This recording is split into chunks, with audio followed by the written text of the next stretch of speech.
বয়স্ক সাহাবারা এটা পছন্দ করতো না। তারা বলতো ঘটনা কি, আব্দুল্লাহর মতো ছেলে নাতি আমাদের আছে, এরা কেন রাখে ওমরে ফারুক? ওমরে ফারুক এটা টের পেলেন যে ক্যাবিনেট মেম্বাররা এটা পছন্দ করে না, ছোট্ট আব্দুল্লাহরা কেন রাখি। একদিন মিটিং এ তিনি সবাইকে বললেন, ইদা জাআ নাসরুল্লাহি ওয়াল ফাতহ, এই আয়াত দ্বারা উদ্দেশ্য কি বলেন তো মুরব্বী সাহাবীরা? এক সাহাবী বলেন, এই সূরা দ্বারা উদ্দেশ্য আল্লাহ বলেছেন আমাদেরকে বিভিন্ন ল্যান্ড, বিভিন্ন এলাকা বিজয় করতে হবে। ওমরে ফারুক বললেন না, হয়নি। আরেকজন বললেন, বিজয় হওয়ার পর আমাদের বেশি বেশি আল্লাহর বরত্বের ঘোষণা দিতে হবে, এটা উদ্দেশ্য। ওমরে ফারুক বললেন না, হয় নাই। যারা জিজ্ঞেস করেন কেউ পারে না। সব শেষে বিশ্বনবী ছোট্ট আব্দুল্লাহরে বলেন, আব্দুল্লাহ, ইদা জাআ নাসরুল্লাহি ওয়াল ফাতহ এর দ্বারা উদ্দেশ্য কি বলতো?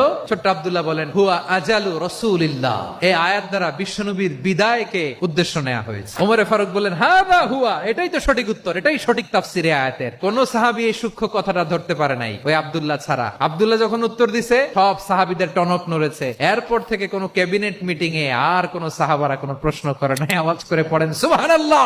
বিশ্বনবী আব্দুল্লাহ ইবনে আব্বাসকে এডুকেটর অফ দ্য উম্মাহ, উম্মার শিক্ষাবিদ হিসেবে গ্রহণ করেছেন। আওয়াজ করে পড়তে হবে আল্লাহু আকবার।